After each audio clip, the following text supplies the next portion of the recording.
अस्सलाम वालेकुम स्टूडेंट्स, आज हम अपनी 10th क्लास की फ़िज़िक्स के चैप्टर नंबर 18 का लेक्चर नंबर 3 स्टार्ट करेंगे। आज हम पढ़ेंगे टाइप्स ऑफ रेडिएशन जो नेचुरल रेडियो एक्टिविटी के प्रोसेस से रेडिएशन एमिट करती हैं, वो कितनी टाइप्स की हैं। अच्छा बच्चों, अब जो रेडिएशंस होती हैं, एमिशन जो हो रही हैं, वो 3 टाइप्स की हैं। ठीक है, पहली जो है वो है अल्फ़ा, सेकेंड वन जो है बच्चों वो है बीटा, थर्ड टाइप की जो है वो है गैमा रेस। ठीक है, अल्फा को आप इस तरीके से जाहिर करते हैं, बीटा को आप बीटा के निशान से और गैमा को इस तरीके से करते हैं। ठीक है बच्चों, अल्फा रेज जो होती हैं ये पॉजिटिव चार्ज की होती हैं, बीटा जो है वो नेगेटिव होती हैं, गैमा जो है इस पर कोई भी चार्ज नहीं होता, ये न्यूट्रल होती हैं। अब बच्चों अगर हम एक मैग्नेटिक फील्ड अप्लाई करें, मैग्नेटिक फील्ड हम जब वो चैप्टर पढ़ेंगे इलेक्ट्रोमैग्नेटिज्म वाला, आपको ज़्यादा अच्छे से समझ आ जाएगी। इस तरीके से हमने क्रॉस लगाया है, यानी मैग्नेटिक फील्ड जो है वो यहाँ से बाहर की तरफ से अंदर की तरफ जा रहा है। ठीक है, इधर से इस तरफ, ये मैग्नेटिक फील्ड है। ये क्रॉस लगाने का मतलब ये होता है। ठीक है, यहाँ पे बच्चों लेट्स सपोज आपके पास एक सोर्स रखा गया है, ये फॉर एग्जाम्पल इसके अंदर यूरेनियम सोल्ट ही कह लो, रेडियो एक्टिव सोर्स, ऐसा सोर्स जिसमें से रेडिएशन निकल रही है, रेडियो एक्टिव सॉल्ट है, मटेरियल है, सोर्स।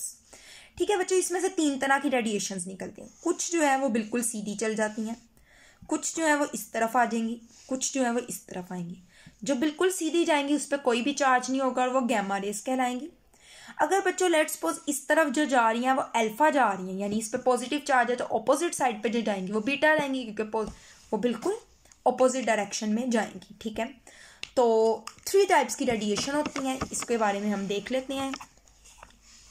दे आर अल्फा, पहली अल्फा है, बीटा पार्टिकल्स, अल्फा पार्टिकल्स हैं, बीटा पार्टिकल्स हैं एंड गैमा रेज हैं। These 3 forms of radiations were studied by using scheme as shown in figure। इस scheme के जरिए देखा गया।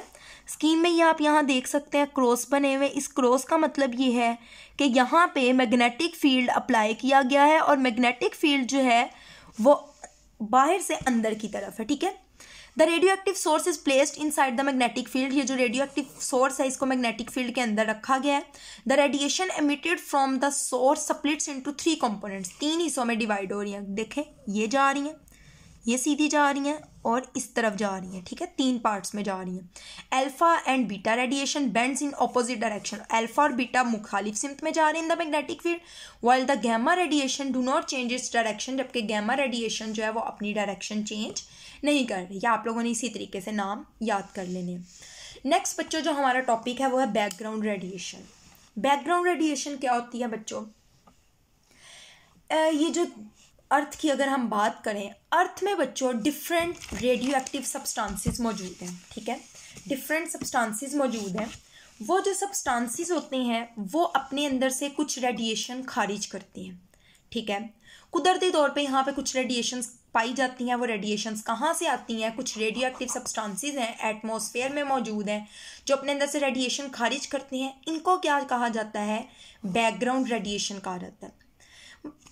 ठीक है बच्चों, अब ये जो रेडिएशन होती हैं, हमारी चट्टानें अगर हम बात करें, सॉइल मट्टी की बात करें, पानी की बात करें, एयर की बात करें, हर जगह पे traces of radioactive elements मौजूद हैं। यानी थोड़े थोड़े मिकदार में रेडियो एक्टिव एलिमेंट्स हर जगह मौजूद होते हैं और यही रेडियो एक्टिव एलिमेंट्स जो होते हैं वो अपने अंदर से रेडिएशन खारिज करते हैं, जिन रेडिएशन को बैकग्राउंड रेडिएशन कहा जाता है। बच्चों ये हमारे इन्वायरमेंट में इतने ही होते हैं, जिस तरीके से सनशाइन और रेन है ना, बारिश का जो रोल है, उतने ही ये भी पाई जाती हैं रेडिएशन। और हमारे लिए कुछ किस्मतें ये है कि ये हमारे लिए डेंजरस नहीं होती। हमारी जो बॉडी है वो इन रेडिएशन को बियर कर सकती है, बर्दाश्त कर सकती है। चंद जगह ऐसी होंगी जहाँ पे इन रेडिएशन की तादाद इतनी ज़्यादा होती है, क्वांटिटी इतनी ज़्यादा होती है कि वहाँ पे ये डेंजरस हो सकती है। ये फर्स्ट पैराग्राफ है बैकग्राउंड रेडिएशन के बारे में, इसको मैं रीड भी करवा देती हूँ। Radiations present in atmosphere due to different radioactive substances are called background radiations। मुख्तलिफ radioactive substances की वजह से एटमॉस्फेयर में कुछ रेडिएशन पाई जाती हैं जिनको बैकग्राउंड रेडिएशन कहते हैं। अब ये रेडियो एक्टिव सब्सटेंसेस जो होते हैं ये अपने अंदर से बेसिकली रेडिएशन निकाल रही होती है। ये कहाँ पाई जाती हैं? Everywhere in rocks, radio active substances चट्टानों में, सॉइल में, मट्टी में, वाटर पानी में, एंड एयर और हवा में ऑफ आवर प्लैनेट, हमारा सियारे की यानी अर्थ की बात कर रहे हैं। Are traces of radioactive elements, traces minute मिकदार में, मिन्यूट क्वांटिटी, थोड़ी थोड़ी मिकदार में रेडियो एक्टिव एलिमेंट्स पाए जाते हैं। This natural radiation is called background radiation. इस कुदरती अमल की जो रेडिएशन खारिज हो रही होती है इसको क्या कहते हैं? Background radiation. या आपने डेफिनेशन होगी। आगे बुलेट पॉइंट्स हैं। It is as much part of our environment as sunshine and rain. ये इतना ही हमारे इन्वायरमेंट का हिस्सा है जितना कि बारिश या सूरज की रोशनी। First bullet point. Second bullet point, fortunately, खुशकिस्मती से, our bodies can tolerate it, हमारा जिस्म इसे बर्दाश्त कर सकता है। Only places where radiation is very high can be injurious to health. चंद ही जगह ऐसी हैं जो हमारी सेहत के लिए खतरनाक हो सकती हैं। ठीक है। सेकेंड पैराग्राफ है बच्चों कॉस्मिक रेडिएशन से रिलेटेड। कॉस्मिक रेडिएशंस क्या होती हैं बच्चों? हम आउटर स्पेस में जाएं, यानी हमारी अर्थ के बाहर की अगर हम बात करें तो यहाँ से कुछ रेडिएशंस आती हैं जो नेचुरली तौर पे प्रोटॉन्स पे मुश्तमिल होती हैं, इलेक्ट्रॉन्स और अल्फा पार्टिकल्स और लार्जर न्यूक्लाई पे मुश्तमिल होती हैं।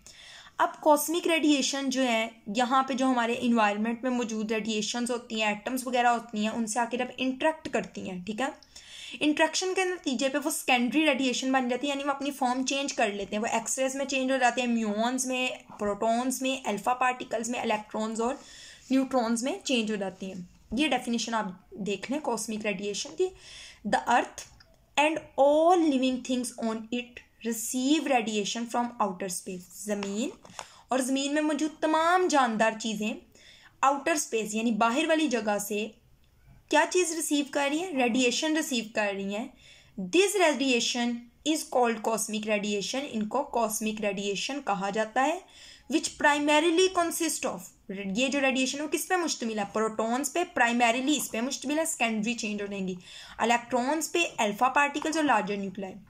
अब जब ये कॉस्मिक रेडिएशन हमारी ज़मीन में आएंगी, this cosmic radiation interacts with atoms, atoms के साथ इंटरेक्ट करेंगी इन द एटमोसफेयर, जो एटमोसफेयर में मौजूद है, to create a shower of secondary radiation. उनके साथ मिलकर वो कोई और तरह की रेडिएशन जाएंगी जिनको हम सेकेंडरी रेडिएशन कहेंगे, जिनमें कौन कौन सी रेड शामिल है? एक्सरेज हो गई, म्यून्स हो गई, प्रोटॉन्स की रेज है, अल्फा पार्टिकल्स रेडिएशन की रेज होंगी और इलेक्ट्रॉन्स और न्यूट्रॉन्स की रेज होती हैं। ठीक है बच्चों, तो इसका आप लोगों ने बस इतना ही करना है। बाकी हमारा जो नेक्स्ट टॉपिक है इसकी हम डेफिनेशन आज देख लेते हैं, बाकी डिटेल में बच्चों हम नेक्स्ट क्लास में देखेंगे।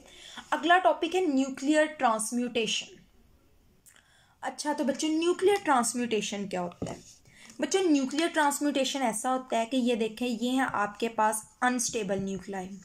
ठीक है, ये आपके पास है अनस्टेबल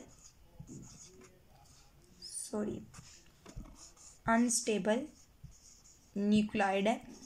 ये जो है बच्चों आपका चेंज हो जाता है डॉटर न्यूक्लाइड में।